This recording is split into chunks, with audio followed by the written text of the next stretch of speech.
Codema Hoy, magazine institucional de la Cooperativa del Magisterio. Un espacio dominical de encuentro, una ventana que se abre para estar más cerca de usted, para hablar y compartir temas de interés común. Somos maestros y somos cooperativistas. Acompáñennos a compartir la información de esta mañana. Bienvenidos. Una feliz mañana para nuestros queridos maestros y maestras asociados a Codema. De parte de este equipo de trabajo y del profesor Manuel Sánchez, su director, quien les manda un saludo de agradecimiento por todo ese acompañamiento que hemos estado haciendo alrededor de su condición de salud, la cual va en mejora ya en su residencia. Entonces queremos ser voceros también de esas buenas nuevas para todos nuestros oyentes. Profesor Héctor Rodríguez, presidente del Consejo de Administración de Codema, está hoy con nosotros. Muchísimas gracias por madrugar a saludar a la comunidad codemada.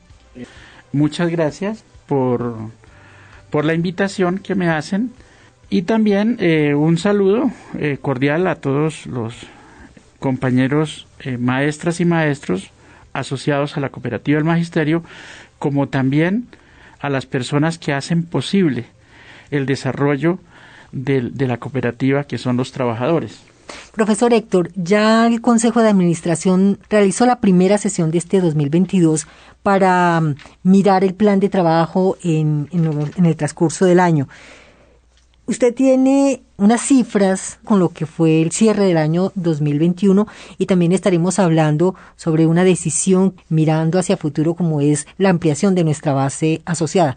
En esas dos líneas, ¿qué nos cuenta de ese trabajo de la primera reunión? Bueno, lo primero es sobre los resultados finales del ejercicio al 31 de diciembre de 2021, los cuales son muy importantes para la cooperativa, a pesar de todas las situaciones adversas que muchas veces suceden con la cuestión de la pandemia, y la otra situación que se plantea es con los ajustes económicos y los vaivenes precisamente en la economía colombiana y mundial. Pero es satisfactorio ver un excedente del ejercicio muy importante de 16.175 millones de pesos. Esto hace que la cooperativa siga siendo una de las más importantes en el manejo de los recursos y en los resultados del ejercicio, que son muy ponderados al final de un año fiscal. Con respecto a los activos totales, sobrepasamos el 1.200.000 millones de pesos, y en depósitos en ahorros y CDTs de 692.000 millones de pesos. La cartera de crédito ascendió al 31 de diciembre de 2021 a 828.334 millones, una cartera de crédito que en su gran mayoría, en el 97%, es muy sana y muy importante en favor de los asociados. Con respecto a los proyectos que la cooperativa, por aprobaciones anteriores, viene desarrollando, está el proyecto de Tecnosolidario, que también va muy bien en el manejo del proceso y en la actualización de los datos de la cooperativa en todos los aspectos y en todos los campos de la misma.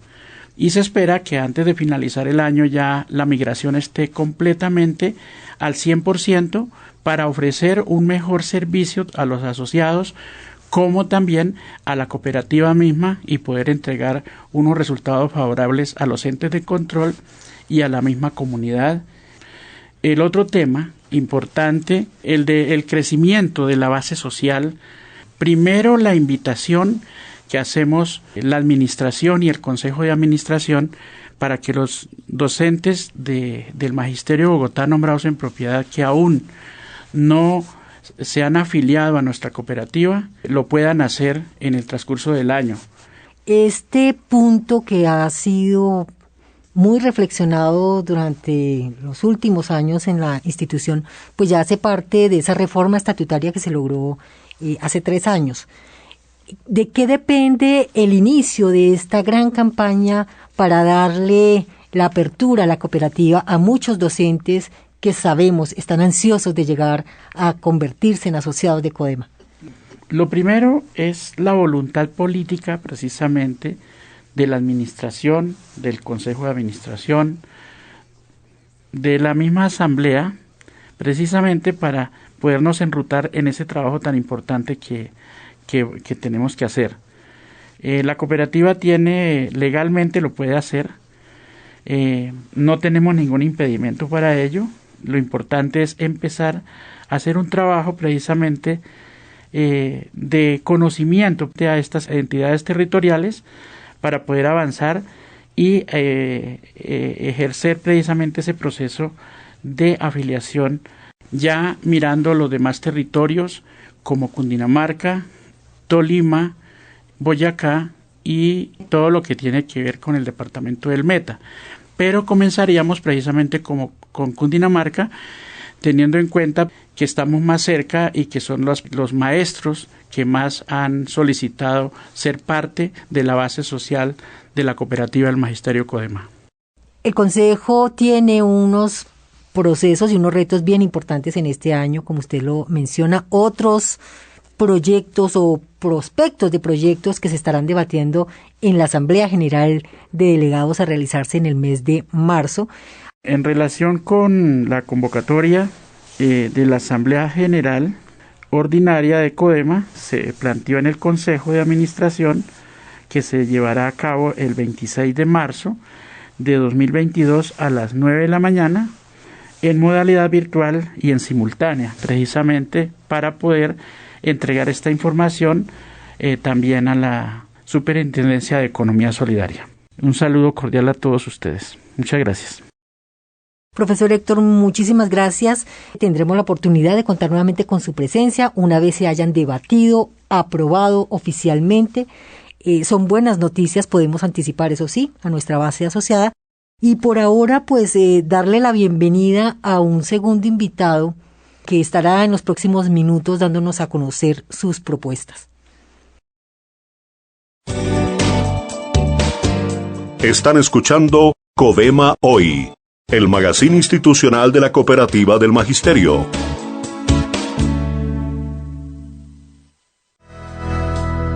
Prevenir el cáncer es posible.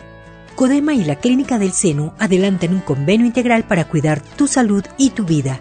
Solicita gratuitamente un diagnóstico preventivo para cáncer gástrico, de seno, cuello uterino, próstata, piel, laringe, tiroides y colon al PBX 347-8100 o en las sedes de la Clínica del Seno, Chapinero, carrera 11, número 6836 o en su nueva sede frente al INEM de Kennedy. CODEMA es solidaria con la vida y el bienestar de sus asociados. Ayúdenos a prevenir el cáncer. Adicionalmente a este convenio de salud de Clínica del Seno con CODEMA, les estamos ofreciendo unos servicios especiales como son citología, lunes, martes y miércoles en la sede de Kennedy, jueves y viernes en la sede de Chapinero, es decir, en la carrera 11, 6836. La sede de Kennedy frente al INEM.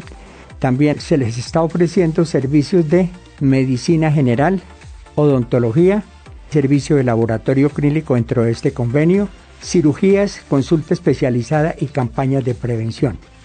Igualmente, CODEMA informa a los asociados a quienes no se les haya entregado el detalle navideño que se está haciendo entrega en forma presencial desde el martes 1 de febrero en las instalaciones de la cooperativa sede de La Soledad, en la carrera 20, número 39A29, esquina, de lunes a viernes, de 8:30 en la mañana a 5 en la tarde. Mayores informes en las extensiones 1122, 1315 y 1319. El profesor Gabriel Becerra, él es un docente universitario, pero además es un profesional, abogado especializado en Derecho Constitucional, magíster en Estudios Políticos, aspirante a doctor en Estudios Sociales Y además es coordinador del Pacto Histórico y candidato por este movimiento político a la Cámara de Representantes por Bogotá. Así que vamos a tener unos minutos de charla con él.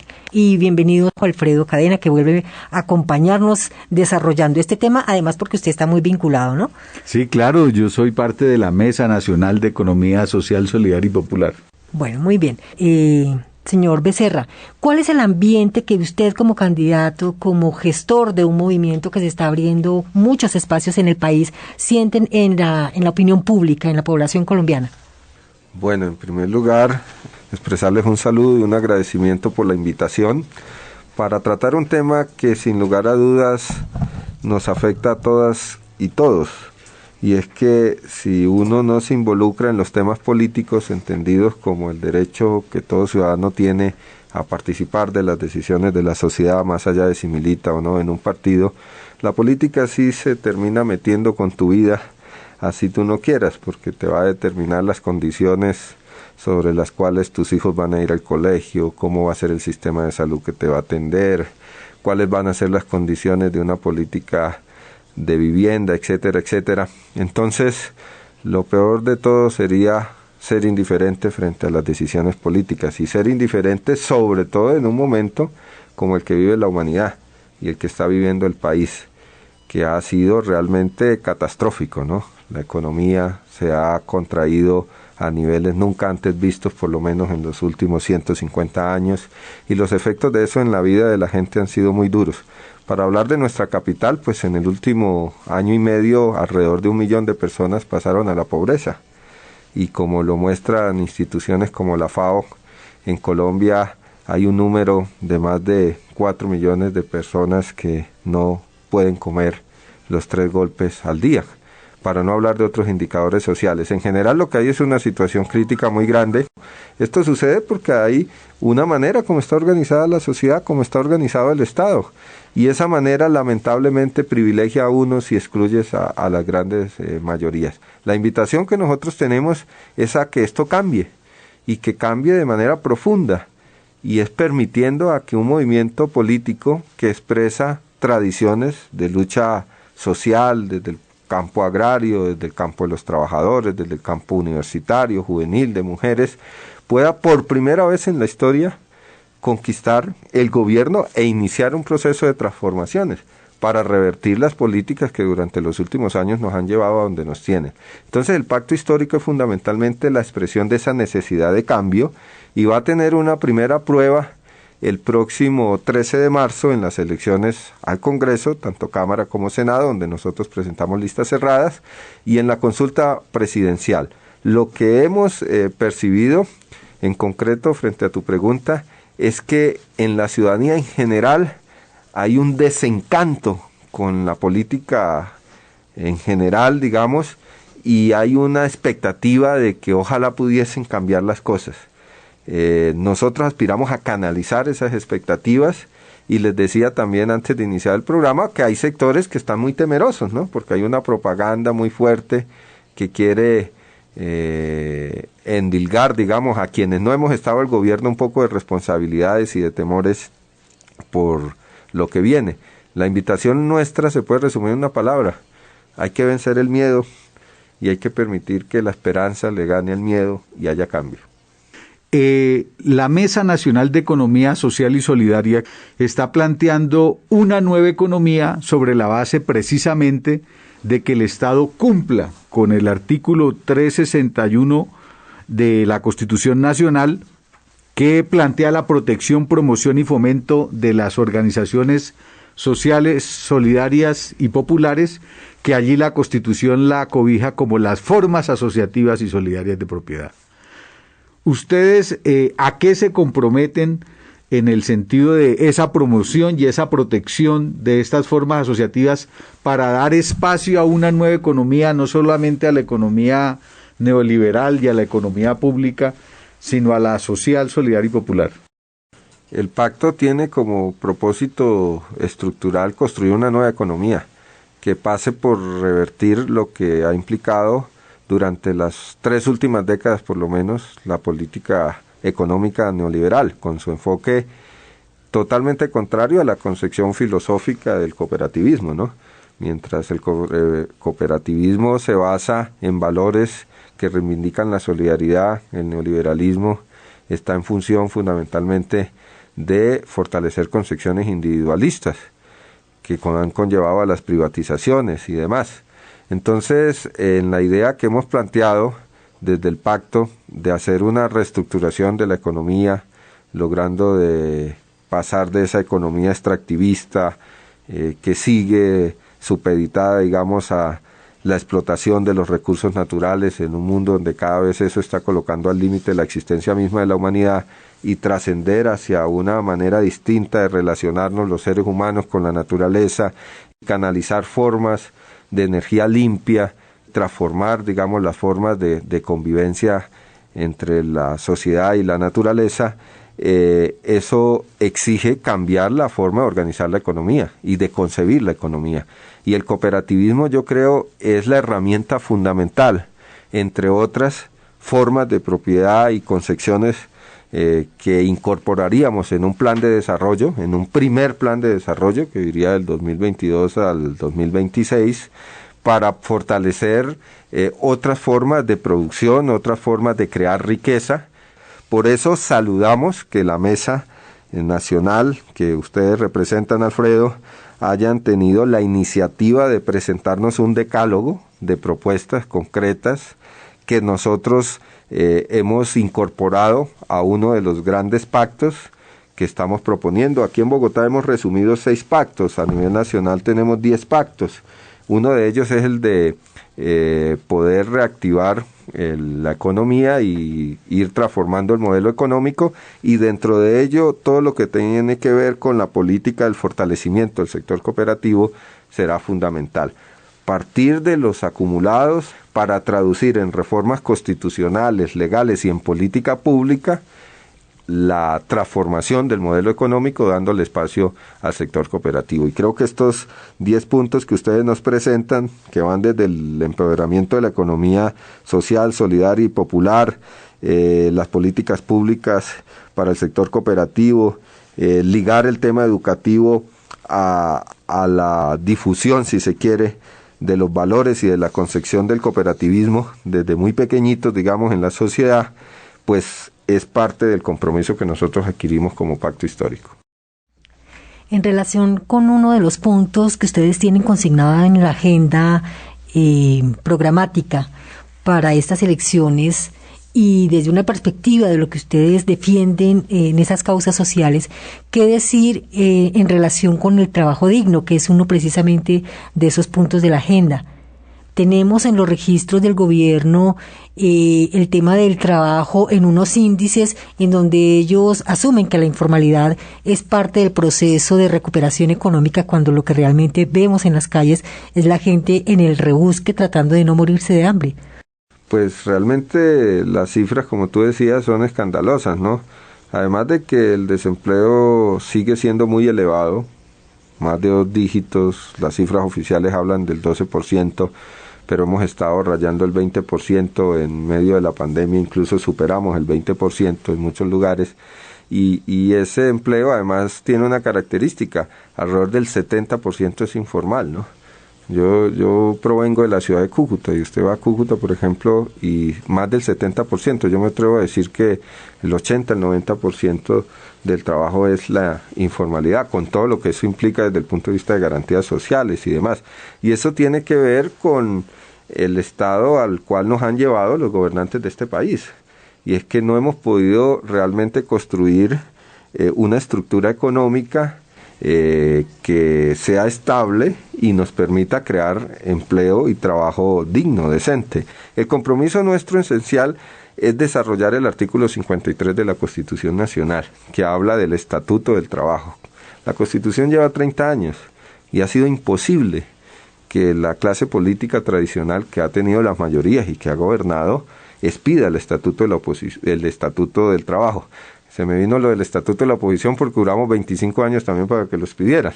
El Estatuto del Trabajo debe garantizar, desarrollar ese espíritu de la Constitución, un trabajo digno, lo que implicaría, por ejemplo, acabar con la flexibilización laboral que actualmente exista, que son esos contratos basura, tanto para los que no están calificados, todos estos muchachos que trabajan en todas estas empresas que tienen que ver con los domiciliarios, etcétera, etcétera, que padecen unas condiciones laborales de explotación en pleno siglo XXI realmente escandalosas, pero también para quienes salen de la universidad y en los pueblos tienen que estar supeditados a la clase política tradicional para que mediante un chantaje cada 3 meses los pongan a renovar una OPS, un contrato de prestación de servicios, y realmente los pongan a depender de ese clientelismo.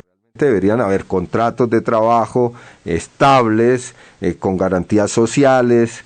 Yo creo que si en algo debiese caracterizarse el pacto histórico es que debe ayudar a revertir todas las medidas que flexibilizaron la política laboral en Colombia y ayudar a construir un trabajo con estabilidad para las nuevas generaciones y pues para quienes hoy están padeciendo, digamos, estas condiciones tan lamentables que ya hemos señalado y que las cifras nos indican.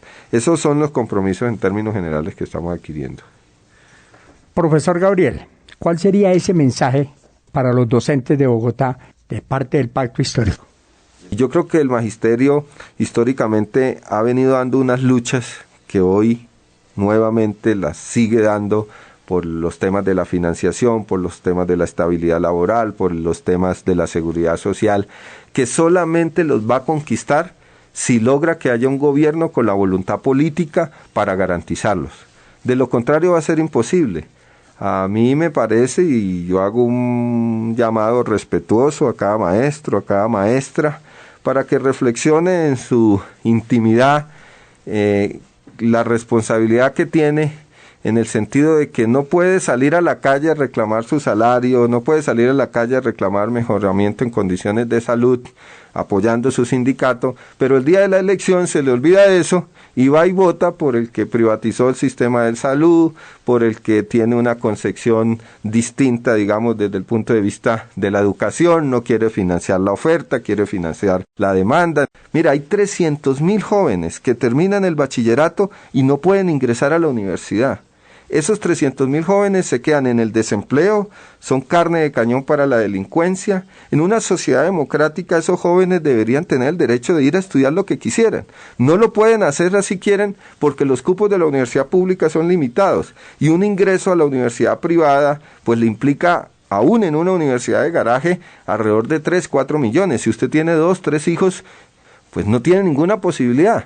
Entonces yo creo que si hay un sector de la sociedad colombiana que debería estar decididamente con el cambio, y creo que lo está, es el magisterio. Entre otras cosas porque, como hemos visto, hay un ataque frontal contra FECODE, contra las organizaciones sindicales, por parte de la derecha. Y por algo será, pues lo quieren destruir, porque ustedes han logrado construir una barrera de contención a través de la organización para preservar derechos. Y al parecer ellos creen que esos derechos son privilegios, y no son privilegios.